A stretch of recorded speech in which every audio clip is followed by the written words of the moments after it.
Assalamu alaikum and good morning to all my beautiful students. Today we'll go on to chapter 13. This is about current liabilities, provisions, and contingencies. These are actually three topics which we will cover in this chapter. It is a huge presentation file with almost like 90 slides, but with a lot of examples and so on. And all the topics, as I was looking at it, would be important, if not now, maybe for your future courses. So I didn't have the heart to leave any of this topic off. What I've done instead is divided this chapter into two set of presentations, part 1 and part 2.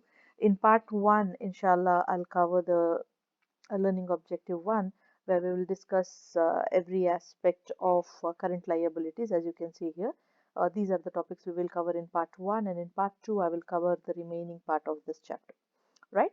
So let's start. First thing is, let's define what is current liabilities.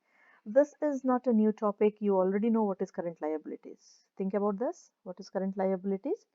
It is the liabilities, or which is payment which is due within a short duration, maximum it is 1 year, isn't it? So one thing we need to understand here, look at this underlying concepts. It is, if we want to clearly classify the various current liabilities, then the best thing we need to do is we need to know the proper definition of those terms. We need to understand how do they fit into the conceptual framework. We have talked about the conceptual framework in chapter 2, right? So with that in mind, what are current liabilities? For an item to be called as a current liability, it has to fulfill these three essential characteristics. What are they? First thing, they have to be current obligation. That is, the obligation should be current. It means it should be now.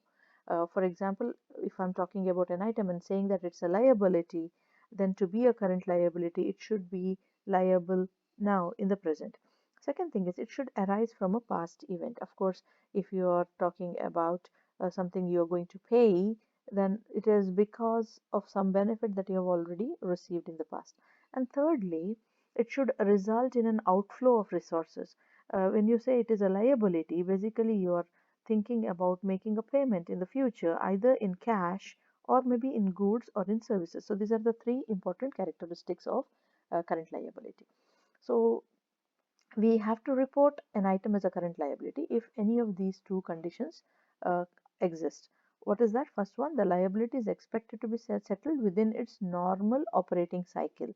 I hope you remember the word operating cycle. Operating cycle is the time from when you have started, from where you have spent your money till the time that you are supposed to make the payment. So when we say operating cycle, basically that's what we mean. So the liability must be expected to be paid within at least its operating cycle. And operating cycle, remember, is definitely less than a year. So the second condition is that, or it should be payable at least within 12 months after the reporting date. So the operating, here is the definition of the operating cycle. It is the period of the time which elapses between the acquisition of the goods and its final cash realization from sale or subsequent collection.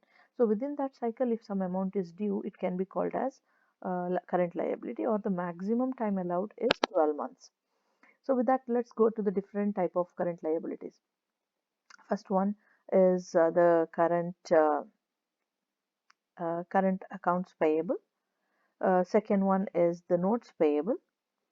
We already know what is accounts receivable and notes receivable. With the same line, we'll be discussing account payable, and also we'll do some exercises. Current maturities of long-term debt. So maybe you have some long-term debt, but now it has reached the maturity stage such that the payment is due within a year. Okay, and then you have short-term obligation, which is expected to be refinanced. We'll talk about that in the later slide. But what it means is that you have some short-term obligation.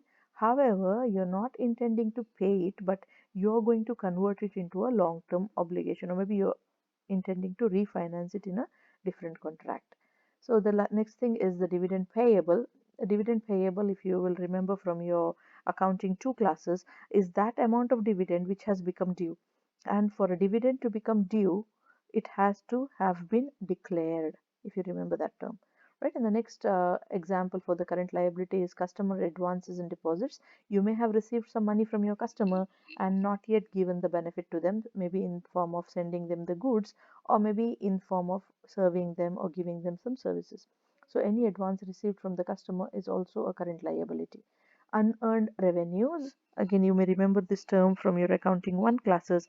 Unearned revenues are all those monies that you have received from your customer for services or maybe goods which has not yet become due.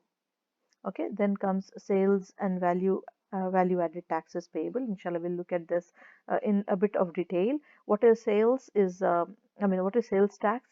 Is the tax that you're supposed to collect from your customer and hand it out to the government. And same thing goes with the value added taxes with a slight difference. We'll have a look at that. Then there is income tax payable. Every company is liable to make payment of the taxes to the government on the basis of their taxable income. So maybe in the financial management classes, you may have learned about what is taxable income and how to calculate that. Here we'll only talk about how to calculate the income tax payable and how to pass the entries. The last example would be employee related liability. So any liability which is coming out of the contract with your employee will be called as employee related liability. So this part of the chapter will only be talking about these items. So let's go one by one. First thing is accounts payable. It's also called trade accounts payable. So what is it? It's the balance that is owed to others for the goods, supplies, or services that you've purchased on an open account. So that means you have purchased the goods but not yet paid for it. And it's an open account. That means you're not signing any notes. So the time lag between the receipts of the service or the acquisition of the title and the payment for them will be taken into consideration, and also depending on the term of sales. I think we have discussed this enough in our class. We talked about the term of sale. If you can remember, you may give maybe 2 days uh, to maybe 10 days to pay with a discount of 2%, and finally maybe you give 30 days to make the net payment. If you can see, this type of examples can be this 10% discount, 2% discount to be paid in 10 days, or a net of 30 days. Okay. uh, so here or 1% discount to be paid in 10 days, or you pay within the end of the month, right? So usually it states the period of extended credit, commonly 30 to 60 days. So that's the explanation for term of payment. When we talk about note payable, it is similar to account payable, but the only difference is that in a note payable, you have also accepted a note. We call it as a promissory bill, or maybe a note or a bill of exchange. So it's a written promise to pay certain sum of money on a specified future date. It arises maybe from the purchasers, maybe even also financing, that is, you've taken a loan and signed a note for that, or maybe any other transactions. Notes can be classified as short term or long term. Short term if the money is due within 1 year time, and if it is due more than a year, it's called as a long term note. And note can be interest bearing, or it could be a zero interest bearing note. We'll talk about that when we look at the example. Now, interest bearing note will specify the percentage of interest that should be collected from the creditor, from the debtor. And the zero interest bearing note is those note which does not articulate any interest, but then you receive a smaller amount and you pay a higher amount at maturity. Right. So with that, let's look at some examples. We'll talk about interest bearing note. Here is an example. Let's say KZL Bank agrees to lend 100,000 euros on March 1, 2019 to Landscape Company. And if Landscape Company signs a 100,000 euro 6% 4-month note. So if you can notice here, this 6% has been mentioned. So that means it is an interest bearing note. And of course, 4 month is the duration of the note. So what is the entry that Landscape will record in its book on 1st of March? So on 1st of March, they have signed a note by taking a cash of 100,000 euros from KZL Bank. So the entry for that would be cash debited 100,000 and notes payable credited 100,000. Of course, this is for borrowing money on note. Let's say if landscape is preparing its financial statement semi-annually, then it will also make an adjusting entry at the end of the 6 months, that is June 30, 2019, and from March to June, 3 months have elapsed, so they will calculate the interest on that basis. So interest will be calculated 100,000 into 6% for 4 months. Okay, that was March 1, so 4 months. So the calculated interest amount would be $2,000, and an entry would be passed, an adjusting entry would be passed for interest which is payable. So the entry would be interest expenses 2000 and interest payable 2000. Okay, what happens maturity on July 1 to 2020 when landscape records the payment of the note as well as interest? So then we need to understand that note payable of 100,000, interest payable of 2,000, and the cash of 102,000 would be paid on July 1st, 2020. That is the day when the payment is made. It's actually immediately the next day of the closing of your account on June 30. So there is no other additional interest that has accrued. I hope that's clear. So fine, let's go to the next example with a zero interest bearing note. So in this case, let's look at the same example here. On March 1, Landscape issues 102,000 euros 4-month zero interest bearing note to Kessel Bank. The present value of the note is 100,000. What it means is that Landscape has only borrowed 100,000 and promised to pay back 102,000 after 4 months. Okay, so with that, the entry that you would pass would be cash debited, note payable credited 100,000, that is for borrowing on 1st of March, and on 30th of June, when the semi-annual accounts are being closed, an adjusting entry will be passed to recognize the interest expense. As you could see, the interest expense up to 30th of June is 2,000, that is 2,000 minus 100,000. So interest expense debited and not payable credited.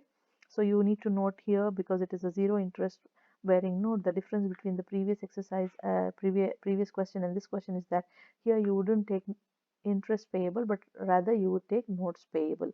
So now you have a credit on notes payable of 2,000, and at maturity you would be paying cash on the note payable. So note payable will be debited with 102,000. That is the balance in the note payable account right now, 102,000, and credit cash for the payment that you make. I hope this is clear. So I will go to some more examples of accounts and note payable. So let's look at this, maybe a little bit of comprehensive example. So let's say on September 1, a particular company purchased inventory from Orion Company on account for 50,000. That's the name of the company is Derby Corporation. It records purchases gross and uses a periodic inventory system.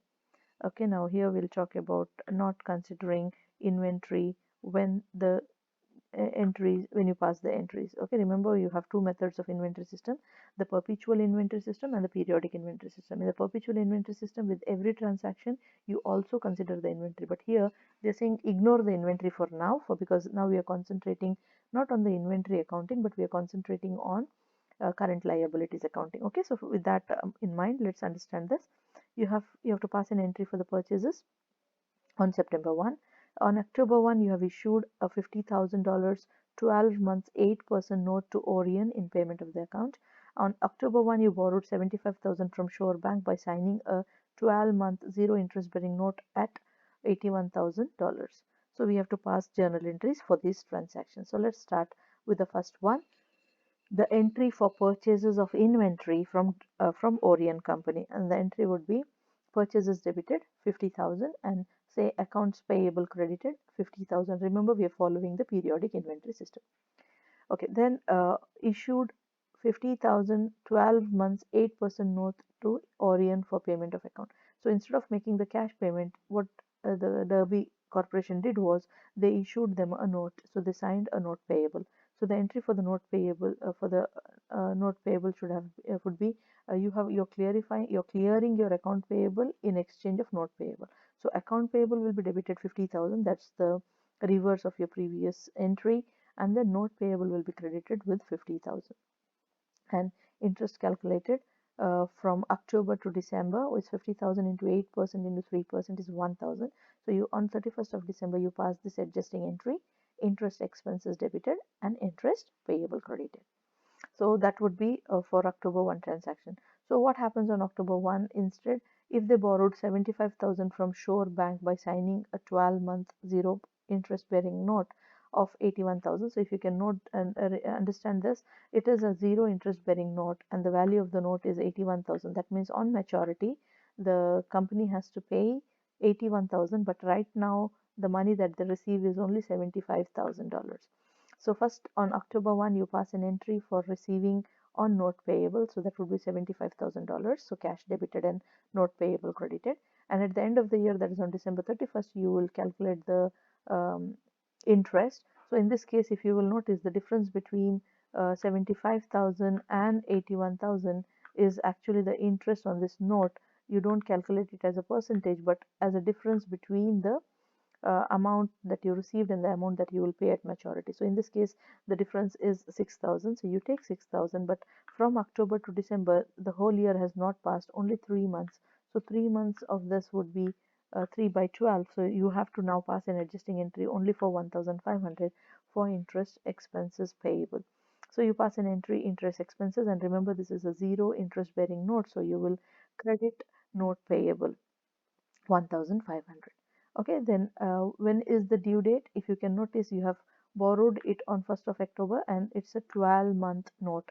So it means on September 30, 2020, maybe the next year, your amount has become due, so you will pass an entry accordingly. Okay, I'll go to the next example. The next current liability, which is current maturities of long-term debt. Now, uh, first we talked about account payable, we talked about note payable. So this is the third example. Okay, so what is this current maturities of long-term debt? Sometimes when you have some long-term debts, maybe bonds or mortgages or any other long-term debt, it would mature on a particular time, right? So let's say there are some bonds which are maturing in this year. So we know that when we are closing our account this year, the payment time is current, meaning that it is less than a year. So that means we have to shift the item from the long-term liability and bring them to the current liability. Okay, so we need to exclude those long-term debts which are maturing currently if they are to be retired by assets accumulated for this purpose that properly have not been shown as current assets. Now, what does that mean? Every item which is a long-term liability but need to be paid in the current period will be called as current maturities of long-term liability. But you have to exclude these items. Which are those items? If you have a long-term liability and now you're going to remove them from your book of account by making a payment. However, you're not making a payment, rather you're going to now convert them into new assets. The retired assets will be taken out of the books and new assets will be brought in its place. In that case, you cannot consider them as the current maturities of long-term debt. And the second thing is, if you're going to refinance, maybe you're going to pay off that money, but then you're going to get the money from some refinancing that you do on a long-term debt. So for example, let's say you have a long-term debt, you're going to repay them, but you don't actually repay them. Rather, what you do is you exchange them for another contract of a long-term debt. In those two cases, you do not consider them as a current maturities of long-term debt. In other words, we could say that all those long-term debts which you intend to repay on maturity will be considered as current maturity of a long-term debt. I'm sorry, I forgot this third item. Also, another item which you can add here is that if you are intending to convert your long-term debt into ordinary shares. For example, let's say you have a convertible bond which you're intending to convert into shares. So these items cannot be considered as current maturities of long-term debt. All other items will be considered as current maturities of long-term debt. Fine. So with that, let's go ahead to the next item, that is short-term obligation expected to be refinanced. So if you have some short-term obligation, maybe it's a current liability itself, but then you're not intending to pay it, rather you're going to refinance them with some other obligation. In that case, you will also exclude some item. First one is that if you, only if you intend to refinance the obligation with a long-term basis, or you have an unconditional right to defer the settlement of this liability for at least 12 months after the reporting date. So what it means is that all those other short-term obligations will be considered as long-term short-term liability or current liability, except these two items. That is, you must have intended to refinance it with a long-term financing, or maybe you have an unconditional right. You have a right where you don't have to make the payment immediately. I'm so sorry. You don't have to make the payment immediately. In that case, yes, you have to defer the settlement, and you have the right to defer the settlement. Let's take an example for that. Let's say the CFO for Yong Corporation is discussing with the company's chief executive officer issues related to the company's short-term obligation. Presently, both the current ratio and the asset test ratio for the company are quite low. That means the company is falling short of cash. And the CFO is wondering if any of these short-term obligation can be reclassified as long-term. So in that case, the financial reporting needs to be considered. Okay. So in this case, let's say the financial reporting date is 31st of December 2018, and the two short-term obligations that were discussed is as below. So indicate how these transactions should be reported on 31st of December 2018 on Yong's statement of position, that is in the balance sheet. So first thing, Yong has a $50,000 short-term obligation which is due on March 1. The CFO discusses with its lender whether the payment could be extended to 1st of March 2021. That means they are trying to convert this short-term maturity of $50,000. It was short-term and the due date was on March 1, 2019. But the CFO is trying to contact the lender and ask them whether they can extend the payment to March 1, 2021. It means the current obligation, which is due immediately, will be now maybe extended to make the payment as a long-term liability for 2021. So in that case, of course, the company will provide some additional collateral and all those things. An agreement is reached on February 1, 2019. Okay, so on 2019, the agreement was reached to change the loan terms to extended obligation, and the maturity date would become 2021. So finally, the lender has agreed, and the agreement took place on 1st of February 2029. The final statement are authorized for issuance on April 1, 2019. So yeah, you will be passing that entry. I mean, you will be showing that in your next financial statement, which is due on April 1, 2019. Okay, so if we are preparing that on a timeline, you will notice that the liability was due on 31st of December 2018. And this one, on this date, the understanding was that the amount is due on March 1, isn't it? The amount is due on March 1. So that means if I'm passing an entry on 31st of December 2018, my entry will show this item as a current liability because it is now due within 3 months, right? But something happened on February 1, 2019. On February 1, the contracts were signed and the agreement was reached that now this item will now be paid not on March 1, 2019, but it will be paid on March 1, 2021. That means on this date, this current liability item was converted into long-term liability. So what would you do? On 31st of December 2018, you will have you will still consider this item as a current liability. So as usual, 50,000 will appear on the current liability side of your balance sheet. Okay, then on um, February, uh, yeah, on February, okay, let's read this also. So let's say Yong also has another, I'll just go back, okay, just to make sure. Yeah, so this was one thing, and the second thing is on February. Okay, I think it's missing. So on February, actually, you need to consider this item and take it back to making it. Yeah. Okay. Fine. So I'll just go here. Here you have it. Okay. So let's say Yong also has another agreement, another short-term obligation of $120,000, which is due on February 15, 2019. So in this discussion with the lender, the maturity date was shifted to February 1, 2020. So the company was given another 1 year to make the payment. So in that case, what happens is that the agreement was signed on 31st of December 2018, and it's authorized for issuance for 31st of March 2019. So in that case, what we would say that on 31st of December, this item of 120,000 will be not will be considered as a non-current item. That means it will be taken as a long-term liability. It will not remain as a current liability. Now the thing to be noted here is that the date in which the refinancing agreement was complete. So if the refinancing agreement was complete on the date of the financial statement, on the date when you prepare the balance sheet, then you can decide whether it will be a current liability or a non-current liability. Okay, please understand these three slides one after the other. So I'll go to the next item. This is dividend payable. Remember, dividend becomes payable when the company has already declared the dividend. So the amount owed by the corporation to its shareholder as a result of board of directors authorization, which is nothing but declaring of the dividend. So in this case, we have to understand that once the dividend is declared, the rule says that the company has to pay it within 3 months. And if there was an undeclared dividend preference share, then it is not recognized as a liability. Remember, we have different type of shares. Suppose you have a preference share which is cumulative. Now cumulative means that if you did not pay the dividend in 1 year, then you will be paying the dividend in the next year, and this gets accumulated year after year till it is actually being paid. So if there was no declaration on such a dividend, then it cannot become a liability. This is what this point means.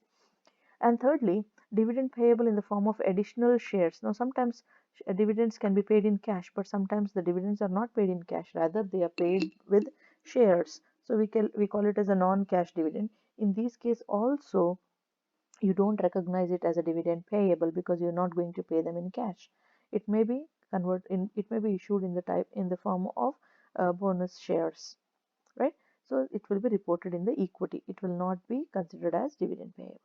So what does that mean? It means that once the dividend has been declared to be paid, we are referring to cash dividend only. So if there is a cash dividend payable, then it becomes a current liability to be shown in the balance sheet. Okay, I'll go to the next item, customer advances and deposits. Sometimes the customer pay you some advance to get the work done. Okay, and maybe the work is actually due. You are supposed to finish the work, so then it becomes customer advances. So it is a returnable cash deposit that is received from the customers or even sometimes from the employees. It can be current or it can be non-current depending on how quickly you're supposed to do your part of the obligation. Right, so here I'll just go back. So that's all here. You just need to know what is customer advance is that you've received the money already from your customer, or maybe you have some deposits from your employees who you need to repay. So it can be current or it can be non-current depending on the duration. Right, we'll go to the next item, that is unearned revenues. I'm sure you remember this from uh, your accounting 1 and accounting 2, where we have taken this in detail. I think both accounting 1 and accounting 2 you have considered that. However, let's quickly go about that. What is unearned revenue? It is the payment that you have received before you're providing for the goods and services. Now you may have a doubt, what is the difference between customer advances and deposit and unearned revenue? Now note that customer advances and deposits are the amount which has already become due. I mean, your services have already become due. You're supposed to make the payment. You're supposed to do your part of the obligation, and the money has come to you. Okay, it means if you didn't do your obligation immediately, the money needs to be returned. However, in unearned revenue, you have received the money, but your part of obligation is not yet become due. You are going to do it when the time comes. Okay, so this is a special case where you will see companies like the airlines, magazine, hotel, auto dealers, and retailers using this item called as unearned revenue in their dealing as a regular basis. So if you're an airline and if you have sold your tickets, but maybe the flight is not yet due, then you call this item as unearned passenger ticket revenue, and which later becomes converted into passenger revenue when the flight actually takes off. Similarly, for a magazine publisher, when you collect the money on the unissued magazine, it will be called as unearned subscription revenue, and when the magazine is actually issued, that same item becomes subscription revenue. For a hotel, maybe when you receive the advance from your customer, I mean, when you receive your booking money from your customer, you may call it as unearned rental revenue, and when the customer actually stays with you, you convert them into rental revenue, and so on for warranty revenue and maybe for some gift card revenue according to the type of company. Okay, so we'll do a small example here. Let's say there is a Sports Pro magazine which sold 12,000 annual subscription on August 1, 2019 for $18 each. So on August 1, when they sold, what is the journal entry? And then at the end of the year, what would be the adjusting entry? So they said that it is a annual subscription for a sports magazine. So let's have a look at that. First, when you sold 12,000 magazine at 18, so 12,000 into 18 is 216,000. That's the cash you received, but it is not your revenue as now. So you call them as unearned revenue. Okay. So at the end of the year, this unearned revenue, proportionately. So from August 1, August, September, October, November, December. So for 5 months, that is 12,000 into 18 into 5 by 12, 90,000 will be unearned revenue debited and subscription revenue credited, because for these many months you have actually given them the subscription to the sports magazine, right? Uh, and so on. Okay, I'll go to the next item, sales and value added tax. Let's take this in a little bit of detail. So what is sales tax and value added taxes? Okay, and how they become payable. So for both the cases, the idea is that when you make a sale or when you give a service to your customer, you collect the tax from them, and then it becomes a tax payable to you, because you don't keep the tax money, you need to hand it over to the government. Okay, the treatment is different for value added taxes and for the sales tax. For the sales tax, whole of the money that you collected needs to be handed over to the government. For value added taxes, you treat them in a different way. So let's have a look at that. So consumption taxes can either be a sales tax or a value added tax. The main reason you collect those taxes is so that you can hand over this revenue to the government. There are two systems that is used to accomplish this objective. Now, what are those two systems? First one, tax system, where the retailers or maybe the sellers are going to collect the tax amount as prescribed by the government and collect it from the customer and hand it over to the government as a whole. So let's take this example. Let's say Hello Supermarket sells loaves of bread to the customer for 2,400, and there is a 10% tax. Then the entry that this company is going to charge will be for 2,400, that is the amount of sales revenue that they generated, plus 10% of that would be the sales tax collected. So the company will collect 2,400 plus 240 as the sales tax. So the total cash that they got would be 2,640, that is 2,400 plus 240.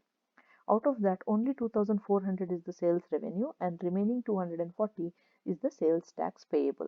They have collected it from the customer, but it's not belonging to them, it belongs to the government, so it becomes payable, right?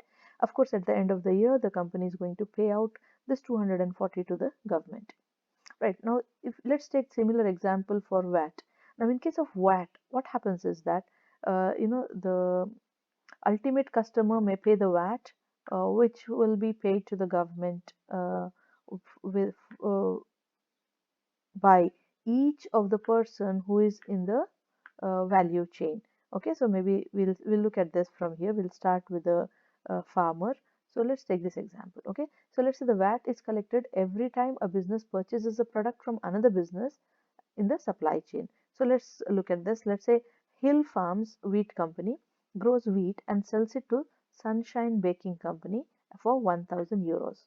Okay, Hill Farm Wheat makes the following entry. So let's say they have grown the wheat and they have sold it for 1,000 euro to another company called as Sunshine Baking Company, and the VAT percentage is 10 on maybe this item, right? So in that case, first thing is, for the money that they received, they are going to pass an entry, cash 1,000 plus 100, that is 1,100 will be the money that was collected from Sunshine Baking by Hills Farm. So Hill Farm is going to pass this entry, cash 1,100, out of which the sales revenue is 1,000 and 100 is the value added taxes payable. Now, this company has to pay this $100 to the government. Of course, they have collected from the customer and they will pay. Now, look at this second company, Sunshine Baking Company. So let's say Sunshine Baking Company, which had paid 1,100 to buy wheat worth 1,000, it uses this wheat to produce bread. Okay, so Sunshine Baking Company make loaves of bread from this wheat and sells it to a company called as Hello Supermarket for $2,000. So now this is the sales revenue for Sunshine Baking Company. However, they also will collect this 10% as VAT. Okay, so now you have to understand here the company the Sunshine Baking Company collects 2000 for the sales revenue and 200 for the taxes. So the total cash that this company collects would be cash 2200, out of which 2000 is the sales revenue and remaining 200 is the VAT tax payable. Now remember this company, Sunshine Baking Company, when they purchased the wheat, they actually had paid a VAT of 100, isn't it? So that means this Sunshine Baking Company don't have to hand over all these $200, 200 euro to the government. Out of this 200, they will deduct the 100 which they had actually paid when they purchased the wheat. Okay, and they will only give the remaining 100 to the government. Now this is why it is called as value added taxes. That means you don't have to pay all the money that you collected from your customer. You can deduct the amount that you paid on the same product when you had purchased the raw materials. Okay, so that's why, since Sunshine has already paid 100 when they purchased the wheat, so they only have to refund $100 out of this 200 to the government. Okay, fine. Anyway, we don't pass an entry for that here. Let's go to the next seller in the line, that is the supermarket. If you saw, Sunshine Bakers had sold the bread to the supermarket. So now supermarket will sell this bread to the ultimate customer, and the total money that they collected, let's say, was 2400. So the money that they collected 2400, but they will also collect 10% as VAT from the final customer. So 2400 plus 10% of that, 240, will have been collected by the supermarket, 2640. Of that, 2400 is their sales revenue, and value added taxes was 240.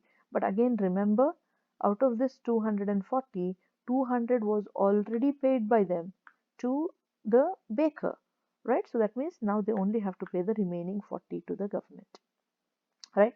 So this is how the VAT system works, that every additional person in the supply chain will pay only that much amount to the government for which he has added value.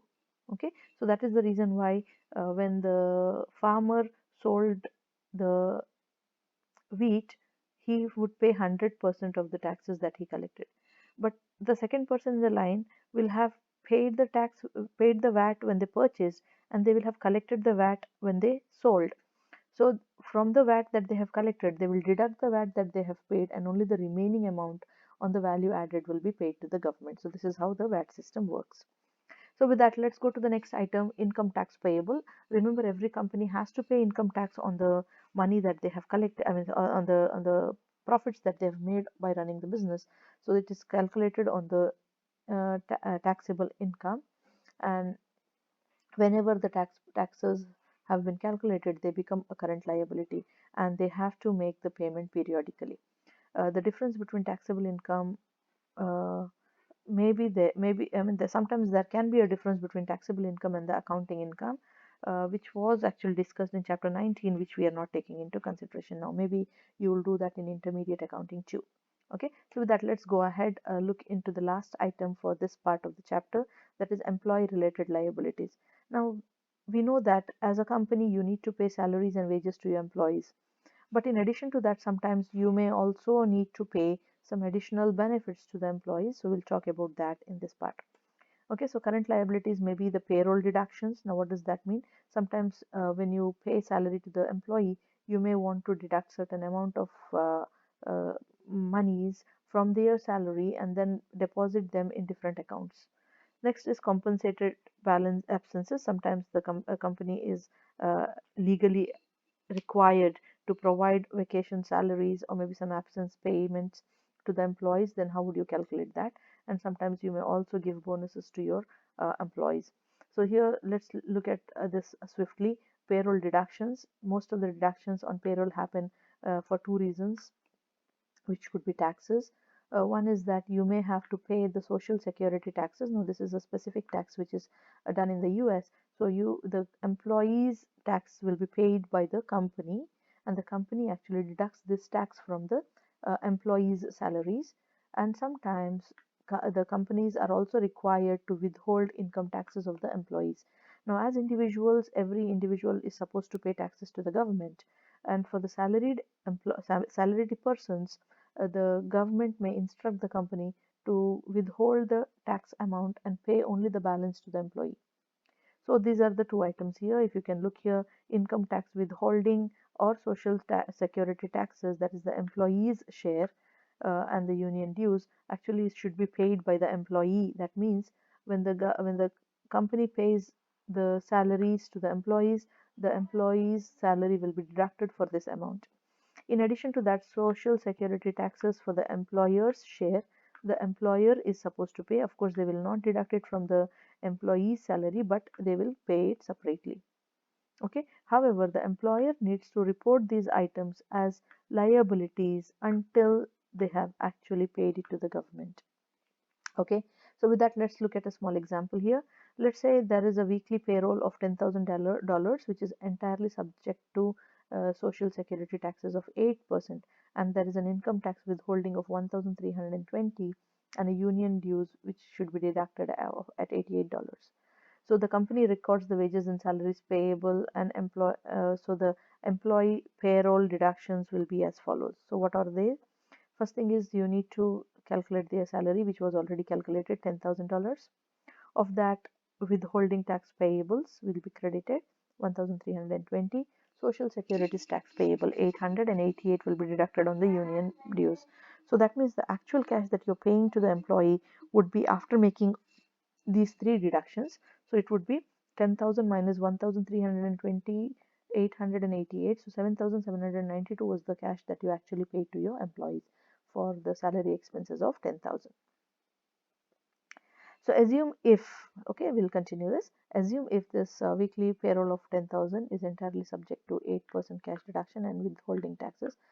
Now we will also record the employer's payroll taxes as follows.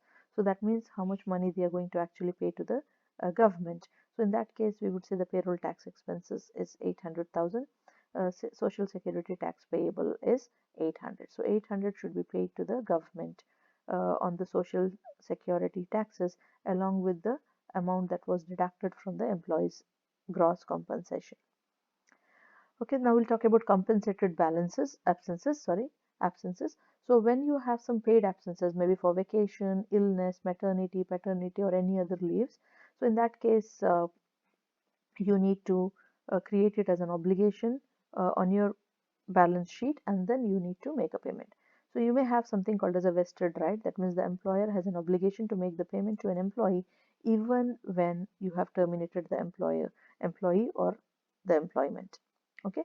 Or accumulated rights. So sometimes the employee may be having a right that, okay, if you did not receive the benefit in this period, you can carry forward this benefit to the next period. In that case, the right gets accumulated, meaning that if the money was not paid in 1 year, the money has to cumulate to the next period. And third one is the non-cumulative right. In this case, no, it does not carry forward. Some of the rights, maybe for example, medical leaves may not accumulate. If you did not take medical leave in this period, maybe it gets lapsed, so you cannot take it forward to the next year. Right, so we'll take an example here. Let's say Amutron NV began operations on 1st of January 2019. The company employs 10 individuals and would pay a weekly wage of 480 per person. And they have 20 unused vacation weeks in 2019. So here the total vacation weeks that was accumulated, this is for all the 10 employees in 2019. In that means 20 unused vacation weeks. So if you see in 2019 the payment was 480 per week. So on that, for 20 unused weeks for all the employees could be calculated as the monies that is due to the employees in 2019. So we may pass an entry for that for making that money due. And then in 2020 the employees use the vacation week, but now they earn 540 per week. Okay, so that means in 2019 they have used the vacation week, but now they are earning $540 per week, but the accrual continues. Okay, so Emerton accrues the accumulated vacation pay on 31st of December. So your entry would be salaries and wages expenses 9,600. How did you get that? That was $480 per week multiplied by 20 unused weeks. This is for 2019. So your entry would be salaries. You have to add it to the salaries and wages because you need to make a payment on that, and it would be payable because they have not yet been paid, right? So whatever was not paid in the last year would be accumulated to the next year. So that's the idea here. So that means in 2020, when the company actually pays, they would be paying them not on the salary of the last year, but they would be paying it on the salary rate of the current year. So that means this 20 unused vacation week now being paid would be salaries payable. That's the same amount from the last year that was payable. Now you need to pay on that, plus additional money, that is 1,200, because now the money that is due is 540 into 20. I believe that is 10,800. Out of that, only 9,600 was made due in the last year, so the remaining needs to be added to the salaries and wages for this year, and the cash was paid 10,800. So this is how the payment was made in the next year. Remember, when you actually make the payment is to be done on the current salaries and wages. Okay, so that's why this entry. So finally, we'll take this last item for this part of the chapter, and the remaining objective I will consider in the next uh, video. Okay, so profit sharing and bonus plans. So sometimes there could be some more addition to the employees payment that you would be making to the regular salaries. That could be bonus, and normally bonuses could be paid to the employee on various basis. It may be depending on the commission that they have earned, or maybe depending on the work that they have achieved. However, this should be considered as an operating expenses, and it should be treated in the income statement. Or sometimes there could be an unpaid bonuses. Maybe the company says that we are going to pay you bonus and this is the amount of bonus. However, they have not paid it in the current period, then it should be treated as a current liability. Okay, so the next part will be provision. Inshallah, I will consider that in the next video. Inshallah, maybe also you can consider it later on. Thank you. I hope you enjoyed this part of the chapter. More in the coming video.